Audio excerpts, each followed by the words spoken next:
میرے صاحب فرمایا کرتے تھے 10 منٹ کیوں انتظار کراتے ہو لوگوں کو؟ تم نے ممبر پہ کہا تھا میں 2:15 بجے جماعت کراؤں گا، 2:16 کیسے ہوئے؟ تمہیں اس کا پاس ہونا چاہیے تھا، تمہیں خیال ہونا چاہیے تھا کسی شخص کو کسی وجہ سے کوئی تکلیف، کوئی کسی اذیت کا شکار کیوں ہو، کوئی پریشان۔ میں اب تو الحمدللہ آپ اتنی بڑی تعداد میں آ گئے کہ جگہ آپ کے لیے مشکل ہو گئی، ورنہ شروع میں جب میں محافل کا ٹائم دیتا تھا تو میں وقت پہ چلا جاتا تھا۔ اگر کسی سے کہا ہے نا کہ 6 بجے آئیں گے تو 6 بجے چلے گئے، وہ کئی والی گھر والے پوچھتے سن تسی آ بھی گئے ہو، تو میں کہندا سی سانو تسی ویلے سمجھ لو، ہمارا مزاج نہیں ہے نا جی۔ بلکہ ایک تقریب میں مجھے دعوت دی گئی تو اس پہ لکھا تھا 6 بجے، تو میں وہاں پہنچا تو میزبان بھی نہیں آئے تھے۔ مجھے بتائیں شادی کا کارڈ سارا خاندان بیٹھ کے لکھتا ہے نا، روانگی برات 1 بجے، 1 بجے جاتی ہے برات، مشترکہ جھوٹ بولا سارے خاندان نے، یہ رونے کی بات ہے، ہنسنے کی تھوڑی ہے۔ مسلمان اور جھوٹ بولے، مشترکہ طور پہ کہا یہ جھوٹ ہے۔ محفل ہوگی بعد از نماز عشاء، تو ختم کب ہوگی یہ بھی تو بتائیں۔ آپ نے قوم کو تو ایک شخص کا بتایا تھا کہ فلاں صاحب خطاب کریں گے، یہ مقامی قومی عالمی شہرت یافتہ، یہ کہاں سے آ گئے؟ کیوں تکلیف دی گئی؟ بلکہ ہم نے تو منصوبہ بندی کی ہے کہ لوگ ہمارے جلسوں میں نہ آئے۔ ستائے اتنا ہے، ایک جگہ پہ میں حاضر تھا تو 1:30 بجے مجھے مائک دے رہے تھے، اب تو میں جاتا نہیں ہوں، رات کو چھوڑ دیا ہے۔ 1 بجے رات کو مائک دے رہے ہیں تو نقیب بیچارہ رٹی رٹائی بات کر رہا ہے، کہتا ہے بلا تاخیر۔ میں نے کہا ابھی بھی بلا تاخیر ہے، کر لو تھوڑی تاخیر۔ خدا کے بندو ختم کرو، آدھے گھنٹے میں مسئلے کی سمجھ آ جاتی ہے، ایک پیغام دو، بات ختم ہو گئی۔ اتنا الجھاؤ اور اتنا بات کو کھینچنے کا معنی کیا؟ اپنے رویوں کے اندر۔ میں چلا گیا 6 بجے تو میزبان صاحب بھی نہیں آئے تھے، تو وہ تقریب کب شروع ہوئی؟ 9 بجے۔ تو میں نے ان سے کہا غور سے دیکھ لو کہیں میں تو نہیں الٹا پڑتا رہا، 9 اور میں 6 سمجھتا رہا ہوں۔ یہ چھوڑے ان چیزوں کو، اپنی زندگی میں آپ نظم پیدا نہیں کریں گے تو کوئی کام کیسے کریں گے؟ حضرت حکیم الامت مفتی احمد یار خان صاحب نعیمی رحمت اللہ علیہ، مفتی صاحب رحمت اللہ علیہ جب جمعے والے دن الحمدللہ کہتے تھے نا تو پورا 1 بجا ہوتا تھا۔ لوگ گھڑی کو کہتے تھے تو غلط ہو سکتی ہے، پر مفتی صاحب پورے ٹائم پہ الحمدللہ کہتے ہیں۔ بلکہ ان کے بارے میں معروف ہے کہ وہاں ایک ذمہ دار تھا، بھینسوں کا دودھ دھوتے ہیں نا دیہاتی لوگ، تو عصر کی اذان سے 5 منٹ پہلے مفتی صاحب مسجد تشریف لے جاتے۔ یہ اخلاق ہے، یہ آپ کا رویہ ہے، یہ آپ کا انداز ہے۔ عصر کی اذان سے 5 منٹ پہلے جاتے تھے، جا کے وضو بنانا پڑے تو سنت ادا کر کے بر وقت نماز میں شامل ہو جائیں۔ تو مفتی صاحب گزر جاتے تو وہ ذمہ دار اپنے بیٹے سے کہتا کہ اب آپ نا بچے کو چھوڑیں بھینس کے نیچے تاکہ ہم بھینسوں کا دودھ دھوئیں۔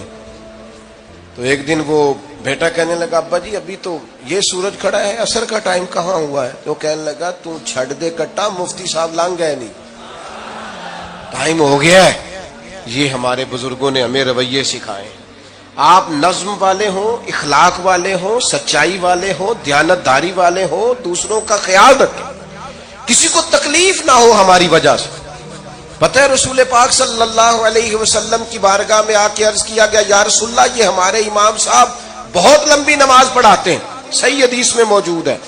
نماز ہی پڑھاتے تھے نا، قرآن ہی پڑھتے ہوں گے نا، کتنا اعزاز والا کام ہے۔ یا رسول اللہ یہ بہت لمبی نماز پڑھاتے ہیں۔ اللہ کے محبوب علیہ السلام نے بلا لیا، اور لفظ پتہ کیا ہے؟ حضور فرمانے لگے میں لوگوں کو دین کے قریب کرتا ہوں، آپ دور کرتے ہیں۔ فرمایا جب بھی نماز پڑھائیں معتدل پڑھائیں۔ اور خود حضور کا عمل کیا ہے؟ حضور فرماتے ہیں جب میں نماز میں کھڑا ہوتا ہوں تو میرا دل کرتا ہے میں لمبی نماز پڑھاؤں۔ ہمارا جب کسی شے کو دل کرے تو ہم چھوڑتے ہیں، میرا دل کرتا ہے میں لمبی نماز پڑھاؤں۔ لیکن حضور فرماتے ہیں پھر پیچھے سے کسی بچے کے رونے کی آواز آتی، میں سوچتا ہوں اس کی ماں پریشان ہوگی، میں نماز مختصر کر دیتا۔ اور میرے بھائیوں نماز میں بھی لوگوں کا احساس، ہماری طبیعت ہی نہیں رہی۔ کوئی آدمی ہارن دے رہا پیچھے سے، اور سامنے گاڑی میں دو بندے کھڑے، گاڑی مین روڈ پہ کھڑے کر کے باتیں کر رہے ہیں، اور وہ ہارن بجا رہا ہے تو کہتے ہو ٹھہر جا، آگ بجھانی ہے جا کے۔ ایک تو آپ نے اتنا ظلم کیا کہ آپ نے روڈ بند کیا، اور دوسرا اخلاقی رویہ یہ ہے، اور میرے بھائی یہ بھی بد اخلاقی ہے کہ آپ اپنا موٹر سائیکل مین روڈ پہ کھڑے کر کے دکان پہ چلے جائیں، لوگوں کو تکلیف میں ڈالیں گے۔ اسلام اس کی اجازت نہیں دیتا۔ رستوں کے نشان مٹانے والے کو نبی پاک نے تنبیہ فرمائی، کسی کو تکلیف ہو، اذیت ہو، اور بعض لوگ سمجھتے ہیں کہ میں نے پریشر میں رکھی ہوئی ہے دنیا، ڈرتے ہیں لوگ مجھ سے۔ جو ڈر کے عزت کرتا ہے وہ خوف کھاتا ہے، اور جو محبت سے تجھے سلوٹ کرتا ہے وہ تیرا احترام کرتا ہے۔ بعض لوگ کسی کے شر سے بچنے کے لیے بھی اسے سلام کرتے ہیں، وہ عزت نہیں ہوتی، وہ عزت نہیں ہوتی کہ یہ تو رٹا ڈال دے گا۔ اپنے اخلاقی رویے ہمیں اللہ کے محبوب سے سیکھنے، حضور سے خیرات لینی ہے، اخلاق اسماء۔ ہم نے اپنے آپ کو سمجھنا ہے، ہم نے اپنے مزاجوں میں تبدیلی پیدا کرنی ہے، بالخصوص بزرگوں کے معاملے میں، بڑوں کے معاملے میں۔ جیسے جیسے انسان ضعیف ہوتا جاتا ہے نا، حساس ہوتا جاتا ہے، اسے باتیں تکلیف دینے لگتی۔ وہ ایک بوڑھی اماں ایک دفعہ مجھے کہنے لگی کہ آپ میرے بچوں سے کہہ دیں خرچہ پاویں تھوڑا دین کرن، میرے نال بولن صحیح کرن۔ وہ جب اپنی بیویوں کے سامنے میرے ساتھ تھوڑا والیوم اونچا کر کے بات کرتے ہیں آواز کا، تو مجھے تکلیف ہوتی۔ اپنا رویہ، لہجہ، اس پر غور ہو، جوانی میں ہی تو برداشت کرنا ہوتا ہے۔ اپنے مزاج کو کبھی بکھرنے اور ٹوٹنے نہ دیں۔ اور سب سے زیادہ بندے کا پتہ ہی تب چلتا ہے جب کوئی اسے پورا غصہ دلائے، جو پھر کنٹرول کرے، وہی تو کمال آدمی ہوتا ہے۔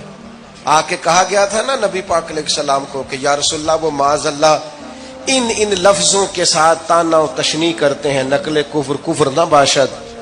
تو حضور فرمانے لگے وہ پتہ نہیں کس کی باتیں کرتے ہیں، مجھے تو اللہ نے محمد بنا کے بھیجا، میں تو محمد ہوں، اور محمد ہوتا ہی وہ ہے جس کی تعریفیں ہوں۔ وہ پتہ نہیں کس کی باتیں کر رہے ہیں، چھوڑو، وہ پتہ نہیں اس کی بات کر رہے ہوں گے جس کا وہ معاذ اللہ نام بگاڑتے ہیں۔ میرے عزیز، تھوڑا سا برداشت، اور آپ جملوں سے غور کریں، کسی کے لہجے سے غور کریں کہ وہ بندہ کہیں تکلیف میں تو نہیں، آزمائش میں تو نہیں۔ میں پہلے مختصر تقریر کرنا چاہ رہا تھا، اب آپ لوگوں نے اور مختصر کرا دیا مجھ سے، تو میں بس بات کو سمیٹنے لگا ہوں، آپ غور فرمائیں گے۔ ایک دن نبی پاک علیہ السلام نے سیدہ عائشہ صدیقہ رضی اللہ تعالیٰ عنہ سے فرمایا، حضور فرمانے لگے عائشہ، جب آپ مجھ سے خوش ہوتی ہیں تب بھی مجھے پتہ چل جاتا ہے، اور جب آپ کے دل میں کوئی بات ہوتی ہے تب بھی پتہ چل جاتا ہے۔ تو سیدہ پاک عرض کرنے لگی، حضور مجھے میری ماں روئے، میں اور آپ سے ناراض۔ تو کریم فرمانے لگے بتاؤں پھر؟ یا رسول اللہ فرمائیے۔ حضور فرمانے لگے عائشہ آپ کبھی کبھی قسم اٹھاتی ہیں؟ یا رسول اللہ اٹھاتی ہوں۔ فرمایا جب آپ خوش ہوتی ہیں تو کہتی ہیں مجھے رب محمد کی قسم، اور جب دل میں کوئی بات ہوتی ہے پھر کہتی ہو جناب ابراہیم خلیل کے رب کی قسم، پھر حضرت ابراہیم کی نسبت سے قسم اٹھاتی ہو۔ تو جناب عائشہ کہتی ہیں حضور کی بات سن کے جو میرا حال تھا میں بتا نہیں سکتی۔ یا رسول اللہ آپ اتنا خیال کرتے ہیں؟ یا رسول اللہ آپ اتنا خیال کرتے ہیں؟ یا رسول اللہ آپ اتنا خیال کرتے ہیں؟